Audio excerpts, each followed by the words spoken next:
السلام علیکم ورحمۃ اللہ وبرکاتہ۔ ناظرین، کیسے ہیں آپ لوگ؟ خیریت سے ہیں؟ امید کرتا ہوں کہ اللہ تبارک و تعالیٰ آپ لوگوں کو خیریت سے رکھیں۔ لیکن آج پھر سے آپ لوگوں کے سامنے ایک نیا ویڈیو لے کر حاضر ہوا ہوں، جس کے اندر بیان کریں گے پیر محمد اجمل رضا صاحب قادری۔ تو آئیے ہم اپنے ویڈیو کو شروع کرتے ہیں۔ اور نماز کے جہاں اور بہت سارے فوائد ہیں، وہاں یہ بھی ارشاد فرمایا کہ ان الصلاۃ تنہا عن الفحشاء والمنکر، فرمایا بے شک نماز منع کرتی ہے بے حیائی سے اور برے کاموں سے۔ نبی رحمت علیہ السلام کی خدمت میں عرض کیا گیا تھا کہ یا رسول اللہ صلی اللہ علیہ وسلم، ایک شخص رات کو نماز پڑھتا ہے پر سویرے چوری بھی کرتا ہے۔ ہم تو بڑی جلدی کہہ دیتے ہیں نا کہ کیا فائدہ اسے اس کی نماز کا، کیا فائدہ اسے اس کی عبادت کا۔ حضور صلی اللہ علیہ وسلم کی جب بارگاہ میں یہ سوال پوچھا گیا کہ حضور رات کو عبادت بھی ٹھیک کرتا ہے اور سویرے چوری بھی کرتا ہے، تو حکم کیا ہے؟ تو حضور علیہ السلام نے فرمایا اگر وہ پابندی سے نماز پڑھتا رہا نا تو اس کی نماز اس سے چوری چھڑوا دے گی، اس لیے کہ نماز بے حیائی اور برے کاموں سے روک دیتی ہے۔ اگر کوئی کمزوریاں ہیں انسانی تقاضوں کے تحت تو نماز کی پابندی کریں۔ اگر آپ نماز کے پابند ہو گئے نا، کچھ وقت لگے گا تو پھر وہ بھی ساری کمزوریاں اللہ دور فرما دے گا۔ شرط یہ ہے کہ اس کو پابندی کے ساتھ پڑھتے رہیں۔ کچھ دوست کہتے ہیں نماز میں دل نہیں لگتا، تو میں نے کہا نہ بھی لگے تو پھر بھی پڑھیں۔ تو میرا سوال یہ ہے کہ ایک آدمی بالکل فارغ ہے، سوائے نماز کے، عبادت کے، سونے کھانے کے اسے کوئی کام نہیں، اور ایک شخص بیچارہ مزدور ہے، وہ ریڑھی لگاتا ہے، مثال دینے لگا ہوں، وہ ریڑھی لگاتا ہے، اس کے پاس دکان بھی نہیں ہے کہ وہ شٹر نیچے کرے یا تالا لگا کے چلا جائے۔ اب وہ نہ کسی کو کہہ کے آیا کہ یار ذرا 10 منٹ ٹھہرنا، میں نماز پڑھ کے آیا، تو وہ چلا گیا۔ وہ بڑا بے چین ہے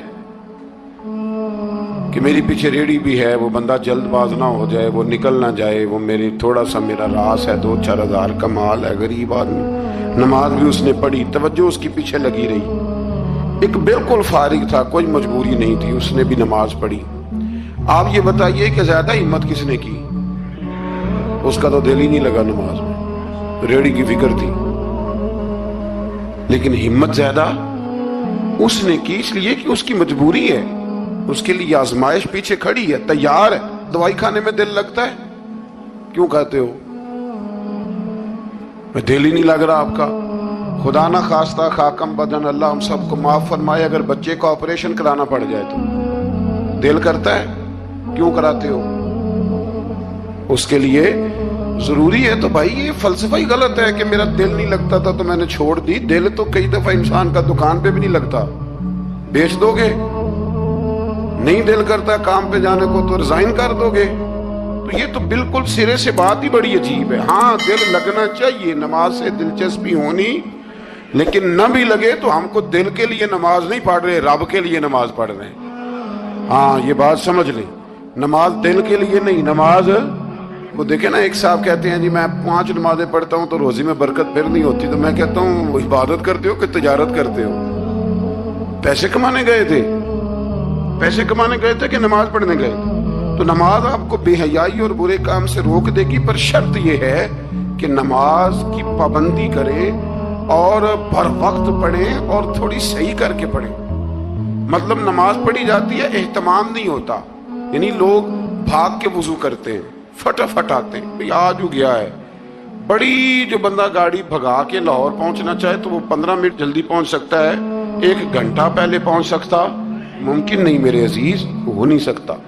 جلدی نماز پڑھنے سے آپ کیا کر لیں گے؟ صحیح کر کے پڑھیں، سونی کر کے پڑھیں، تسلی کے ساتھ پڑھیں، ٹھنڈے دل کے ساتھ پڑھیں۔ مطلب نماز پڑھیں تو پھر مزہ آئے۔ امام اعظم کا ایک پڑوسی ہے تو وہ کہتا ہے کہ امام صاحب نا گرمیوں کے دنوں میں نا چھت پہ چڑھتے تھے، چونکہ میرے گھر میں عورتیں نہیں تھیں، مرد ہی تھے زیادہ، اور میرا ایک بچہ تھا چھوٹا۔ کہتے ہیں کہ وہ چھت پہ نماز پڑھا کرتے تھے تو وہ اتنی دیر تک کھڑے رہتے کہ لگتا کوئی ستون کھڑا ہے، رات کو ستون محسوس ہوتا، اتنی دیر تک وہ تلاوت کرتے، اللہ کی بارگاہ میں کھڑے رہتے۔ تو فرماتے ہیں جب ان کا انتقال ہوا تو میرا بیٹا کہنے لگا کہ ابا جی پڑوسیوں کی چھت پہ جو کھمبا تھا جو ستون تھا وہ کہاں گیا؟ تو کہتا میں رو پڑا۔ میں نے کہا بیٹا وہ ستون اور کھمبا نہیں تھا، وہ تو ابو حنیفہ تھا جو اپنے رب کے حضور کھڑا رہا کرتا تھا۔ تو دلچسپی پیدا کریں۔ اللہ تعالیٰ ہمیں رمضان کے بعد بھی پابندی صلاۃ کی توفیق عطا فرمائے۔ آیت نمبر 46 میں اہل کتاب سے بحث اور مباحثہ اور مجادلہ کے آداب اور اسلوب تبلیغ کے شائستہ اور پسندیدہ ہونے کا بیان کیا گیا۔ جب آپ تبلیغ کریں تو آپ کے جملے بڑے شستہ ہونے چاہیے، صاف ستھری بات آپ کریں۔ قرآن مجید نے کہا نا ادعو الی سبیل ربک بالحکمہ والموعظۃ الحسنہ، لوگوں کو اللہ کی طرف بلاؤ تو خوبصورت نصیحت کے ساتھ، حکمت کے ساتھ اور اچھے انداز میں۔ اب تو اللہ تعالیٰ معاف کرے، کبھی کبھی سوچ میں پڑ جاتے ہیں کہ یہ مطلب کیا ہو رہا ہے۔ یعنی اب مولوی کے نام کے نیچے لکھا ہے فنی مولوی، یہ مولوی کے نام کے نیچے لکھا ہے، اور اس کو دیکھنے والوں کی تعداد لاکھوں میں ہوتی ہے، کہتے ہیں یہ مولوی فنی ہے۔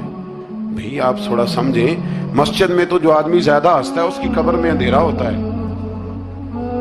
آپ یہ کیا کر رہے ہیں؟ ہاں کوئی بات ایسی آ جاتی تھی تو اللہ کے نبی بھی مسجد میں مسکراتے تھے، حضور بھی مسکراتے تھے، صحابہ بھی مسکراتے تھے، اور صحابہ کہتے ہیں حضور جب مسکراتے تھے تو دانتوں سے نور نکلتا تھا، مسجد نبی کی دیواریں بھی چمک اٹھتی تھی۔ لیکن یہ مطلب مولوی کو اس لیے بلانا کہ وہ لطیفے سنائے گا، وہ طنز و مزاح کی بات کرے گا، تو آپ نے کیا فرق رکھا مسجد میں، اللہ کے گھر میں اور دیگر جگہوں پہ؟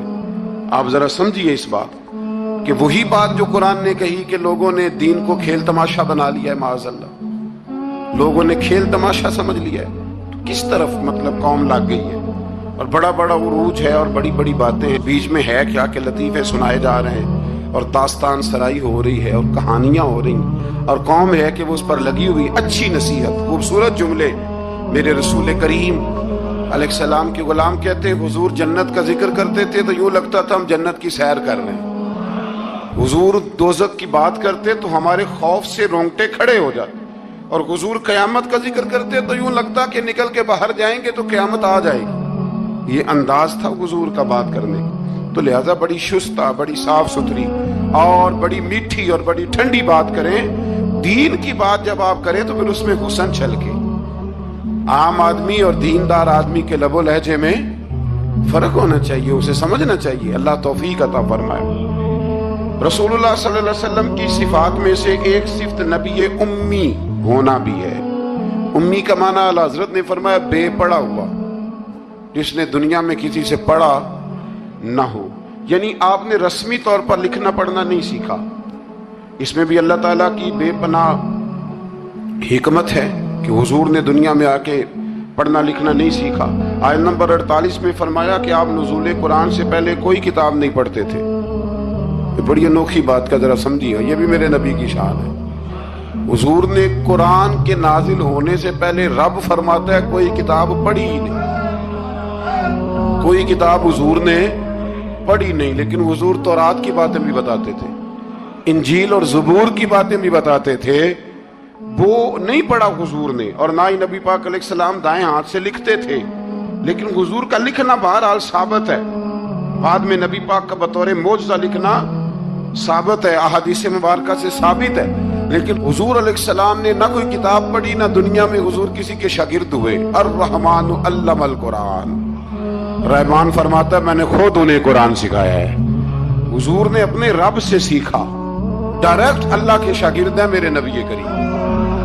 اور یا اللہ کیا سکھایا اور کیا سیکھا؟ تو فرمایا وَعَلَّمَكَ مَا لَمْ تَكُنْ تَعْلَمْ، محبوب جو نہیں جانتے تھے رب نے سارا ہی سکھا دیا ہے۔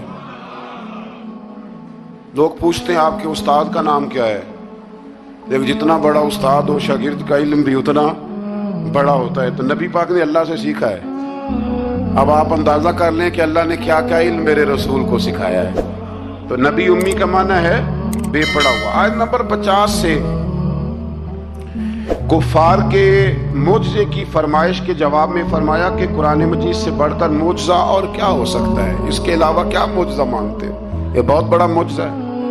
عذاب کے مطالبے پہ فرمایا کہ اس کا ایک وقت مقرر ہے، وہ وقت پہ آئے گا، کسی کے کہنے پر نہیں آئے گا۔ آیت نمبر 56 میں مومن بندوں کو فرمایا جا رہا ہے کہ جس سرزمین پر اللہ تبارک و تعالیٰ کی رضا کے مطابق زندگی گزارنا مشکل ہو تو اللہ تعالیٰ کی عبادت کی خاطر وہاں سے ایسی سرزمین کی طرف ہجرت کر جاؤ جہاں تم بے خوف و خطر اپنے رب کی بندگی کر سکو۔ ہجرت کرنے کا حکم دے دیا اگر کہیں کھل کے عبادت کرنے کا موقع میسر نہ ہو۔ میرا خیال ہے کہ دنیا میں شاید ہی کوئی ایسا خطہ ہو جہاں کھل کر عبادت کرنے کا موقع میسر۔ میں نے برطانیہ میں ایک مدینہ مسجد دیکھی، بہت بڑی وسیع مسجد، میں نے ایک جمعہ وہاں پڑھایا تو جمعے کے بعد ہم نمازیوں کے بیچ بیٹھے، میں نے کہا ہم نے بڑی شاندار مسجد بنائی، تو وہ کہنے لگے کہ یہاں کی حکومت نے ہمارے ساتھ تعاون کیا۔ آپ حیران ہوں گے میری بات سن کے۔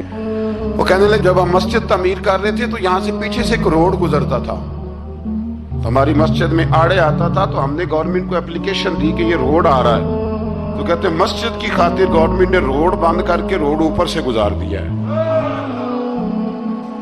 اب تو عبادت کرنے کی تو کوئی دقت نہیں، پر شرط یہ ہے کہ عبادت کرنے والے بھی تو ہونے چاہیے نا۔ عبادت کرنے کی کوئی پریشانی اور نہ بھی ہو تو اللہ کے محبوب کے لیے اللہ نے ساری زمین کو مسجد بنا دیا ہے۔ حضور فرماتے ہیں میرے قدموں کی برکت سے ساری زمین مسجد بن گئی، جہاں سجدہ کرو گے رب قبول کر لے گا، پر شرط یہ ہے کہ بندہ سجدہ کرے۔ فرمایا اور کتنے ہی جانور ہیں جو اپنا رزق اٹھائے نہیں پھرتے، ان کو اللہ رزق دیتا ہے، اور تم کو بھی، یعنی انسان کتنی ہی منصوبہ بندی کیوں نہ کرے، اسباب کا اختیار کرنا بجا ہے، لیکن رازق حقیقی طور پر صرف اللہ تعالیٰ ہی ہے۔ جانوروں کو کبھی دیکھا آپ نے کہ انہوں نے گٹھڑیاں باندھ کے اپنا رزق باندھا ہو؟ تو اللہ فرماتے ہیں جن کا کوئی سبب نہیں، جب میں انہیں دیتا ہوں تو تمہیں کیوں نہیں دوں گا؟ رزق دینے والا اللہ ہے۔ پھر آگے جا کے آیت نمبر 64 میں فرمایا کہ دنیاوی زندگی کے کھیل اور تماشا ہونے اور اخروی زندگی میں اصل زندگی ہی تمہارے لیے وہ ہے جو آخرت کی زندگی ہے۔ دنیاوی زندگی تو صرف کھیل اور تماشا ہے، کھیل ہے۔ مطلب جب کوئی دنیا سے چلا جاتا ہے تو پھر لوگ کیا کہتے ہیں؟ کوئی کیا کر سکتا ہے کچھ؟ یہ تو ایک کھیل اور تماشا سا ہے۔ مطلب میں نے بچے پالے تو پھر بعد میں میرے بچوں نے بچے پالنے شروع کر دیے، پھر ان کے بچوں نے بچے، اور بہت بڑا لفظ ہے جناب یہ ہمارے پاس، بچوں کے لیے کر رہا ہوں جی۔ اور ابا جی کی عمر 85 سال ہو جاتی ہے تو بچے کہتے ہیں ابا ایک دکان ہی دے دے، کہتے تو ہنوں نہیں دینی، وہ جو تہاڈے لیے کمایا ساری عمر۔ تو میں کہتا ہوں یہ جو بچوں کا بہانہ ہے نا، یہ بہانہ ہے۔ بینک بیلنس اپنے نام کا، مکان اپنے نام، گاڑی، اور روز کہتا کیا ہے؟ اور بھائی میں یہ کہہ رہا ہوں کہ یہ بہانہ ہے، بچوں کے لیے ہے، بالکل ٹھیک ہے، لیکن بچوں کے کام تو آئے گا نا ہمارے جانے کے بعد۔ آج تو مالک اور وارث ہم ہی ہے نا، اس لیے تھوڑا نکلیں اس کھیل تماشے سے، اس آخرت کی بھی فکر کریں۔ امام زین العابدین گھر میں نماز پڑھ رہے تھے تو آگ لگ گئی، لوگ بجھاتے رہے، امام صاحب نماز پڑھتے رہے۔ نماز کے بعد لوگوں نے کہا حضور ہم آگ بجھا رہے تھے، آپ نے توجہ ہی نہیں کی۔ فرمایا تم دنیا کی بجھا رہے تھے، میں قیامت کی بجھا رہا تھا، میں دوزخ کی آگ بجھا رہا تھا۔ ادھر بھی تھوڑی توجہ کریں۔ اللہ